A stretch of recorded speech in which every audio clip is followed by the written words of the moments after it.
right, people, good job on the game today. Shout out to the winners. I don't have the information in front of me now, so I don't even know who won. But this is the last video, the last video. All right, so this is what was commonly missed, and then there was one problem that was wrong that Fisher was trying to explain to me, but I wanted him to get out of my face because he gets on my nerves sometimes. But he was right, and when I went back and looked at it later on, and so some of y'all missed it, but oh well, the game is over. All right, for the two linear functions, f of x and g of x. F of x equals 3x minus 9. G of x equals that. What is the difference of the y-intercept of f of x? Is subtracted from the y-intercept of g of x. So the only thing I can think that y'all did this wrong is just a calculation error. So we know the y-intercept is negative 9 there. To find the y-intercept here, we need to find the slope. Oh, there you go. Say we need. This is one way to find the y-intercept. 2 becomes 10 by adding 8. 1 becomes 3 by adding 2. So the slope is 4 over 1. So it's going up 4 every 1y. So if this is 1, I can work backwards and subtract 1 here, and then subtract 4 here, because I'm going up 4 every 1, 8 every 2. So, you know, they're trying to trick us right here. But don't let them trick you. Okay, so 2 minus 4 is a negative 2, so the b is negative 2. So if you're not going to do it this way, then watch the other way that I show you. So it says, what is the difference when the y-intercept of f of x, this is the y-intercept of f of x, is subtracted from the y-intercept of g of x? So negative 2 minus negative 9 gives me a positive 7. Answer is D. Now, if you did not do it this way, this is calculator active, it's number 18. You could do what we just did, find the slope, which would be negative 4, and then do the 5-step rule. 1, 2, m equals negative 4. And then you get 2 is equal to negative 4 times 1 plus b. 2 is equal to negative 4 plus b. Add 4 to both sides. Shoot, what did I do wrong, y'all? 1, 2, 2 is equal to negative 4 plus b. B is equal to 6. That's not what we got. Got the y-intercept to be negative 2. What did I do wrong? Oh, I put the wrong slope. Goodness gracious. The slope was 4. I'm not redoing this video. Y'all just catch my mistake. Shoot. I'm not redoing this video. It's late. Y'all, it's 11:09. Ain't nobody got time. So b is equal to negative 2. And so, yeah, I was working backwards, and the slope going here is 4. All right, so b is equal to negative 2, and then you can do the same thing. And then the other way is to put this into your calculator. If you use stat, edit, and put this entire table in your calculator, you'll get your a to be a positive 4, and your b will be negative 2. And then you have your equation of y equals 4x minus 2. Y-intercept, subtract them, and you still get 7. All right, Diana, that's her name. Compare the slope of the following two functions. Function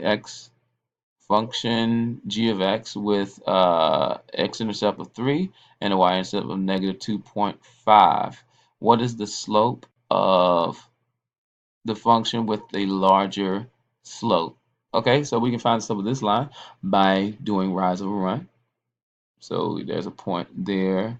Technically, I think there's a point there. Yeah, there's a point there. There's a point there. Point there. So the slope of this line is 1 over 2, which is 1/2. Okay, or I can pick 2 points and then do the and do the y sub 2 minus y sub 1. Okay, so m is 1/2. All right, g of x, x-intercept is 3, y-intercept is 2.5. Remember we did this problem? I tell you how to find. Yep, x-intercept is 3. So that means that if the x-intercept is 3, the y is 0, correct? So 3, 0.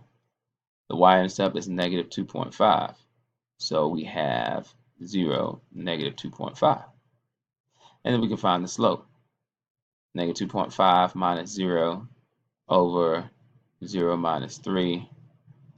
Divide this out. This is calculator active. Negative 2.5 divided by negative 3. And it gives 8. 3 repeating, hit math, 1, and that's 5, 6. So it says, what is the slope of the function with the larger slope? It's clearly 5, 6 is greater than 1/2. That's how we do that.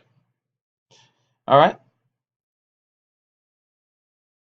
A really bad cold is going around. Oh, the following table represents the number of sick students in school on a given day. What is the function? All right, so we can see this is going up by 1, everybody. And this is going up by 11 each time. So this is clearly arithmetic sequence, or it's linear, or that's what it is. So everyone, y'all, please, please, please, if this is 1, work your behind backwards. Sorry, it's late. And then instead of add 11 here, subtract 11 here. And if you subtract 11 from 12, you get 1. So the y-intercept is 1. Your m is 11 over 1.